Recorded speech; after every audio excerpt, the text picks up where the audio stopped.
Hello guys, welcome back to another video. আজকের এই ভিডিওতে আমি বলবো নতুন আসে সিএফ কার্ডটা এবং নতুন আসে অ্যাটাকিং মিফ। তো বেশি কথা না বাড়িয়ে চলুন ভিডিওটা শুরু করা যাক। তো এটা হইতেছে সেই বক্সটা, যে বক্সটার মধ্যে আছে 5টা প্লেয়ার। এখানে আমরা যেকোনো একটা প্লেয়ারই নিতে পারবো। এই নমিনেটিং কন্টেন্টের মতো একটা পিঙ্ক কালার টোকেনের মাধ্যমে যেকোনো একটা ইচ্ছা মতো প্লেয়ার নিতে পারবো। 5টার মধ্যে বেশিরভাগ মানুষই চায় এই ডেভিড বিল্লার কার্ডটা। এটা একটা গোল প্রচার কার্ড। আবার আরেক পক্ষ চায় এই অ্যাটাকিং মিডফিল্ডারের কার্ডটা। এটা ক্রিয়েটিভ প্লে মেকার কার্ড। তো আমি পার্সোনালি কোন কার্ডটা চাই এটা বলার আগে আপনারা অনেকে আমার চ্যানেলটাকে সাবস্ক্রাইব করতেছে না। অবশ্যই চোখ বন্ধ করে আমার চ্যানেলটাকে সাবস্ক্রাইব করে দিন। আমি যদি পার্সোনালি বলতে চাই কোন কার্ডটা ভালো স্টেটসের দিক দিয়ে, প্লেইং স্টাইলের দিক দিয়ে, স্কিলের দিক দিয়ে, তো এটা সম্পূর্ণ ফুললি ভিডিওটা ডিটেলের মধ্যে বলা হবে। তো প্রথমে শুরু করে আমাদের এই ডেভিড বিল্লার সিএফ কার্ডটা নিয়ে। তো আমি আগের ভিডিওতে বলছিলাম এই কার্ডটা অবভিয়াসলি ভালো, কিন্তু এটা কি এই অ্যাটাকিং মিডফিল্ডারের কার্ড থেকে ভালো নাকি এই অ্যাটাকিং মিডফিল্ডারটা ডেভিড বিল্লার কার্ড থেকে খারাপ? প্রথমে আমরা স্টার্সের দিক দিয়ে চেক করি। স্টার্সের দিক দিয়ে অ্যাটাকিং অ্যাওয়ারনেসের 83 ডেভিড বিল্লার, বল কন্ট্রোল 83 এবং ফিনিশিং 84, অ্যাক্সেলারেশন 80 এবং এর ফ্রম আনওয়ারিং।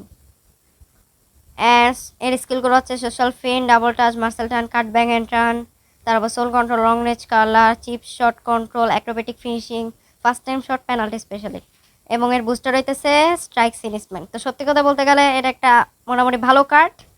এবং আমরা অ্যাটাকিং মিডফিল্ডারের কার্ডটা দেখে আসি। এটা হইতেছে একটা ক্রিয়েটিভ প্লে মেকার কার্ড। এর অ্যাটাকিং অ্যাওয়ারনেস অনেকটাই কম, মানে একটু বেশি কম, 70 মাত্র। তারপর বল কন্ট্রোল 85, অনেক ভালো। Tripling 80, nice. টিক প্রসেস অনেক অনেক বেশি ভালো, 90। এবং লো পাস, লফটেড পাস আছে, ভালো আছে। লো পাস ভালো, কিন্তু লফটেড পাস একটু কম।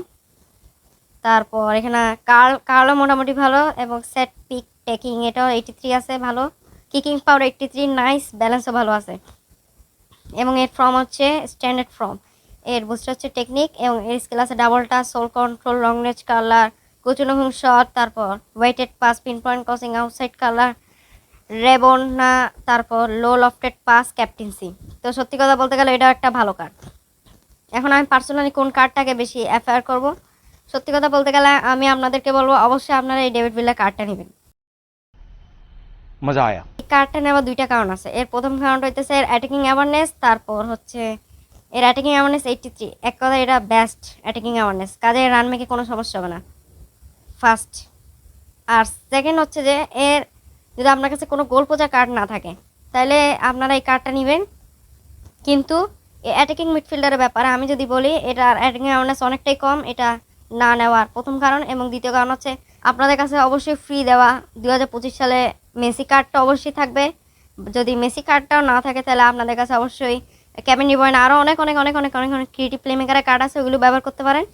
কিন্তু আমাদের গোলপোচার কার্ডের মধ্যে এটাই বেস্ট। এটা থেকে যদি আপনারা নেন অবশ্যই প্লাস পয়েন্ট পাবেন। তো আমি সত্যি কথা পার্সোনালি বলতে গেলে আমি ডেভিড বিল্লার কার্ডটা চয়েস করব। এখন বাকিটা আপনাদের ইচ্ছা, কিন্তু আমি সাজেস্ট করবো আপনারা ডেভিড বিল্লার কার্ডটা নেবেন। তো কেমন লাগলো ভিডিও অবশ্যই কমেন্টে জানাবেন। ভালো থাকবেন, সুস্থ থাকবেন। আজকের জন্য এতটুকুই। Good bye.